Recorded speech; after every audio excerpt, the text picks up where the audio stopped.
बिस्मिल्लाहिर्रहमानिर्रहीम। अस्सलाम वालेकुम। आज मैं आपके साथ बहुत ही ज़बरदस्त सी रेसिपी शेयर कर रही हूँ। अगर आपने एक बार ये रेसिपी ट्राई कर ली तो आपका दिल खुश हो जाएगा। रमज़ान आ रहे हैं, रमज़ान में आप ये ट्राई करेंगे तो आपके दस्तरख़्वान को चार चाँद लग जाएंगे। बहुत ही मज़े की, देखने में भी बहुत कमाल की और खाने में भी बहुत ही लाजवाब होगी।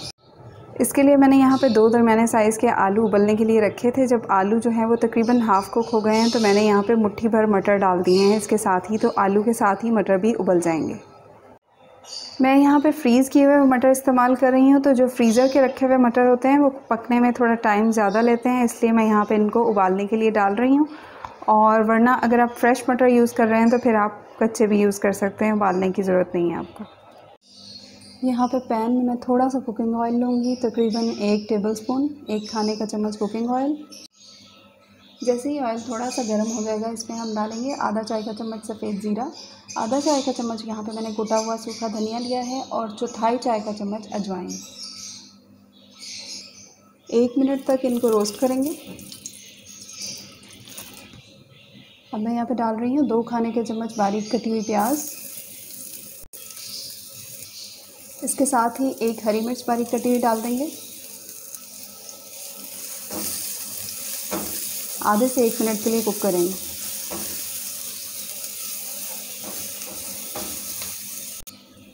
आधा चाय का चम्मच लहसुन अदरक का पेस्ट डालेंगे। लहसुन अदरक का पेस्ट बनाते हुए मैं पानी बिल्कुल शामिल नहीं करती हूँ, तो आप देख सकते हैं कितना थिक जो है ये हमारा लहसुन अदरक का पेस्ट है। इसकी रेसिपी आपको मेरी वीडियोस में मिल जाएगी। हो सका तो मैं नीचे लिंक भी दे दूँगी, आप उस पर जाके देख लीजिएगा किस तरह से आप जो है बना के लहसुन अदरक का पेस्ट महीने भर तक फ्रिज में रख के इस्तेमाल कर सकते हैं। फ्रीज़ करने की ज़रूरत नहीं है आपको। अगर आप लहसुन अदरक का पेस्ट बनाते हुए उसमें पानी डालते हैं तो फिर वो पतला हो जाता है। अगर आप पानी डाल के पीस रहे हैं तो फिर 1 चाय का चम्मच डालिएगा। मैं पानी नहीं डालती हूँ, इसलिए मैंने आधा चाय का चम्मच लहसुन अदरक का पेस्ट डाला है। अब यहाँ पे मैं डाल रही हूँ नमक, आधा चाय के चम्मच से थोड़ा सा ज़्यादा। और यहाँ पे हम डालेंगे कुटी लाल मिर्च और काली मिर्च का पाउडर, 1 चौथाई चाय का चम्मच। नमक मिर्च आप अपने टेस्ट के मुताबिक जो है वो कम ज़्यादा कर सकते हैं। इसके साथ ही यहाँ पे 1 चौथाई चाय का चम्मच हल्दी पाउडर और 1 चौथाई चाय का चम्मच लाल मिर्च का पाउडर भी डाल देंगे। मसालों के साथ ही 1 खाने का चम्मच पानी डालेंगे ताकि मसाले जो हैं वो जले नहीं।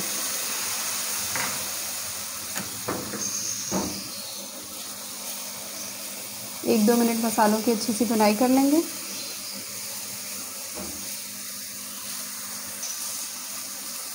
अब मैं यहाँ पे 2 खाने के चम्मच बिल्कुल बारीक चॉप की हुई गाजर डाल रही हूँ, कैरेट। और इसके साथ ही 2 से 3 टेबलस्पून, 2 से 3 खाने के चम्मच कैबेज, बंद गोभी डाल रही हूँ बारीक चॉप की। इसके साथ ही हमने जो पहले मटर उबाले थे आलू के साथ वो भी डाल देंगे। और मटर जो हमने आलू के साथ उबाले थे, या तो आप पानी इतना डालें कि उसी पानी में मटर जो हैं वो उबल जाएँ और पानी खुश्क हो जाए। और अगर पानी ज़्यादा हो, पानी बच जाए तो उस पानी को ज़ाया नहीं करें, क्योंकि उसमें मटर के न्यूट्रिशंस हैं। उस पानी को आप किसी सब्ज़ी बनाने में या किसी भी और रेसिपी बनाने में यूज़ कर लें। 1-2 मिनट तक कुक करेंगे सब्जियों को, क्योंकि मटर जो है वो पहले से उबले हुए हैं और गाजर और बंद गोभी को हमने बहुत बारीक चॉप किया है, तो ये फटाफट से हो जाएगी। आप यहाँ पे चाहें तो मटर को हल्का हल्का सा मैश भी कर सकते हैं। आप इसमें अपनी पसंद की कोई और सब्ज़ियाँ भी शामिल कर सकते हैं, जैसे कि फूल गोभी डाल सकते हैं बारीक चॉप करके, शिमला मिर्च डाल सकते हैं बारीक चॉप करके। और इसमें से कोई सी सब्ज़ी आप स्किप करना चाहते हैं, छोड़ना चाहते हैं, तो कोई सी सब्ज़ी इसमें से छोड़ भी सकते हैं। इसके साथ ही मैंने यहाँ पे लिए हैं 2 दरमियाने साइज़ के आलू उबले हुए। इनको हम इस तरह से डाल देंगे हल्का हल्का मैश करके। बेसिक इंग्रेडिएंट जो है ना इसमें आलू है इस फिलिंग में। अगर आप सब्ज़ियां नहीं डालना चाहते तो आप खाली आलू की भी ये फिलिंग बना सकते हैं, लेकिन सब्ज़ियां डालने से ये ज़्यादा न्यूट्रिशनस हो जाएगी, ज़्यादा हमारी रेसिपी जो है हेल्दी हो जाएगी, ज़्यादा मज़े की हो जाएगी। मुट्ठी भर जो है हरा धनिया बारीक कटा हुआ डाल देंगे।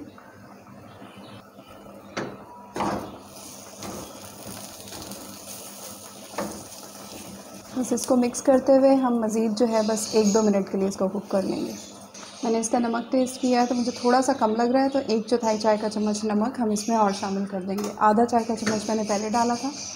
आप अपने टेस्ट के मुताबिक जो है नमक मिर्च इस पॉइंट पे एडजस्ट कर सकते हैं। अगर आपको मिर्चें कम लग रही हैं तो आप कुटी लाल मिर्च या काली मिर्च का पाउडर और ऐड कर सकते हैं। बहुत ही मज़ेदार सी हमारी फिलिंग जो है वो तैयार हो चुकी है। यहाँ पे हम इसका चूल्हा बंद कर देंगे और ये तो मैं आपके साथ जो रेसिपी शेयर कर रही हूँ इसमें हम यूज़ करेंगे। इसके अलावा ये फिलिंग जो है आप समोसे बनाने में यूज़ कर सकते हैं। इसके अलावा आप इस फिलिंग को यूज़ करते हुए पराठे बना सकते हैं। बहुत ही मज़े की ये बनती है और बहुत ही हेल्दी भी है। अब मैं यहाँ पे ले रही हूँ बेसन, 1 कप हम लेंगे बेसन और इसके साथ ही यहाँ पे मैं डाल रही हूँ अजवाइन है 1/4 चाय का चम्मच और कुटा हुआ धनिया है आधा चाय का चम्मच और ज़ीरा भी है आधा चाय का चम्मच। इसके साथ ही मैंने यहाँ पे ली है लाल मिर्च का पाउडर आधा चाय का चम्मच और हल्दी है 1/4 चाय का चम्मच। नमक हम यहाँ पे लेंगे 1 चाय के चम्मच से थोड़ा कम या आप हस्ब जायका ले लीजिए। आधा चाय का चम्मच है चाट मसाला और यहाँ पे मैंने कसूरी मेथी भी ली है आधा चाय का चम्मच। हरा धनिया लेंगे बारीक कटा हुआ। आधी हरी मिर्च डाल रही हूँ यहाँ पे मैं बारीक कटी हुई। अगर आप मिर्चें ज़्यादा खाते हैं तो आप पूरी डाल लें।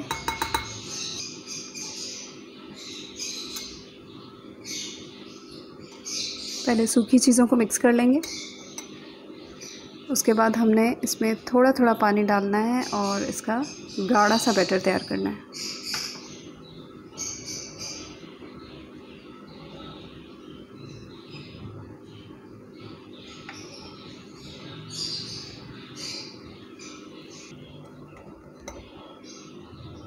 आधे कप से थोड़ा सा ज़्यादा गया है पानी इसमें। इसको हम रख देंगे 5 मिनट के लिए सेट होने के लिए। अब यहाँ पे हमने लेने हैं टमाटर और टमाटर जो हैं वो थोड़े छोटे साइज़ के या मीडियम साइज़ के लें और थोड़े लाल और पके हुए टमाटर लेंगे और उसके बाद जो है टमाटर का ये ऊपर वाला हिस्सा हम उतार लेंगे। उसके बाद इसका ये जो बीच वाला पोर्शन है टमाटर का ये हमने निकालना है। अगर आपका चम्मच शार्प है तो उसकी मदद से आप इस तरह से कर लें या फिर छुरी की मदद से या इस तरह का कटर है आपके पास तो इससे पहले अंदर डीप कट्स लगा लें। एहतियात से करेंगे कि नीचे से टमाटर नहीं कटे।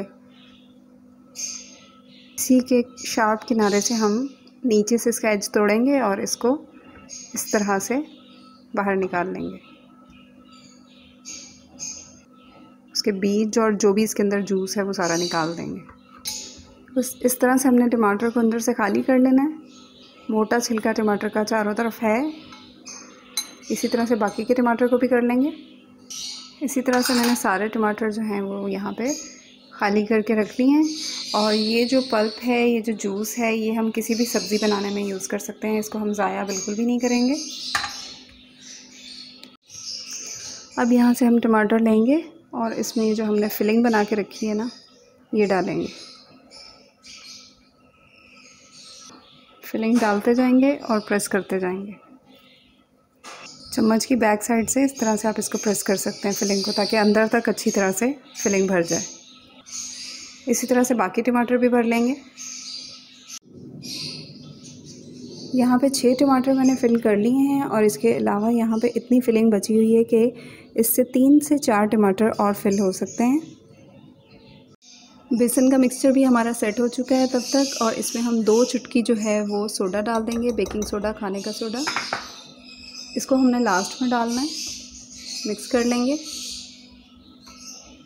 लेकिन इसकी कोटिंग करने से पहले जो है हमने एक ज़रूरी स्टेप करना है। यहाँ पे हमने लेना है सूखा बेसन। आप इसकी जगह मैदा भी ले सकते हैं क्योंकि ये जो है टमाटर जो हैं ये चिकने होते हैं, बिल्कुल स्लिपरी सा इनका सरफेस है। तो डायरेक्ट बेसन की कोटिंग करेंगे तो फिर ये इस पर पतली कोटिंग आएगी या बहुत ही हल्की सी आएगी।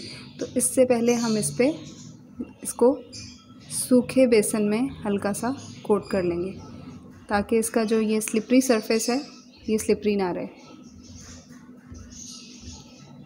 तो बस इस तरह थोड़ा सा आपने प्याली में बेसन ले लेना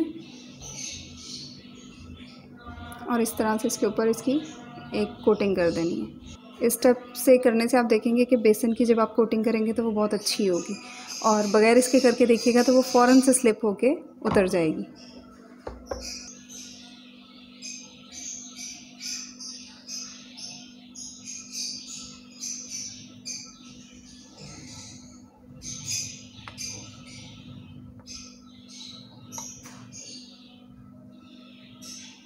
इस तरह आप देख सकते हैं कितनी अच्छी जो है वो बेसन की कोटिंग हुई है, ये ड्राई वाला बेसन लगाने की वजह से। एक टमाटर मैं आपको बगैर सूखी कोटिंग किए हल्का सा डिप करके दिखाती हूँ, आपको डिफरेंस फ़ील होगा कि इस पे जो कोटिंग है वो किस तरह से पतली आ रही है। आप देख सकते हैं हल्की सी पतली सी कोटिंग आई है और वो भी फ़ौरन से उतर रही है। उसके बाद बहुत एहतियात से ऑयल में छोड़ देंगे।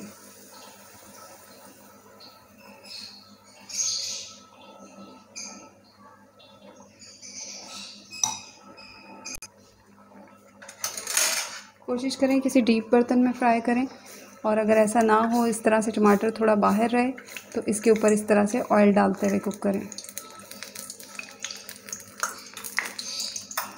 फ्लेम लो रख दें और ये जैसे ही ऊपर से बेसन जो है वो हल्का कुक हो जाए, सेट हो जाए, तो इसकी साइड चेंज कर देंगे। इसी तरह डालते जाएं और ऊपर से ऑयल डालते जाएं। इसीलिए मैंने बिल्कुल छोटा जो पैन है वो यूज़ किया है इसकी फ्राइंग के लिए, क्योंकि टमाटर का साइज़ बड़ा होता है। हालांकि हमने छोटे टमाटर लिए हैं, लेकिन कोटिंग वगैरह होने के बाद ये नॉर्मल जो हम पकौड़े बनाते हैं उससे बड़ा होता है। इसलिए कोई डीप बर्तन लें, छोटा बर्तन लें, ताकि कम ऑयल में ज़्यादा अच्छे से फ्राई हो जाए। जितना बड़ा बर्तन लेंगे उतना ज़्यादा ऑयल डालना पड़ेगा। जो पहले डाला था वो हम निकाल लेंगे। इससे पहले भी मैं कुछ फ्राई कर चुकी हूँ। इस बार रमज़ान में ये कुछ हटके डिफरेंट ट्राई करें। नॉर्मल पकौड़े तो आप बनाते हैं, इस दफ़ा रमज़ान में ये वाले टमाटर के पकौड़े ट्राई करें और अपने घर वालों को हैरान कर दें। इफ़्तार पार्टी है तो उसमें बना के अपने मेहमानों को हैरान कर दें। देखने में भी बहुत ही कमाल और लाजवाब के हैं और खाने में भी बहुत ही ज़्यादा मज़े के होंगे। बहुत ही मज़ेदार, बहुत ही कमाल की रेसिपी है। आप देख सकते हैं कि बहुत ज़्यादा ऑयली भी नहीं है, इसने ऑयल बिल्कुल भी एब्जॉर्ब नहीं किया है। अभी मैं आपको काट के भी दिखा देती हूँ।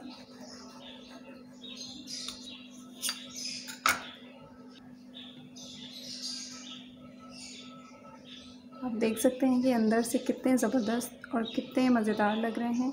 बहुत ही कमाल की रेसिपी है। इस बार रमज़ान में ज़रूर ट्राई कीजिएगा। वीडियो अच्छी लगे तो लाइक कर दीजिएगा और मुझे दुआओं में याद रखिएगा। अल्लाह हाफ़िज़।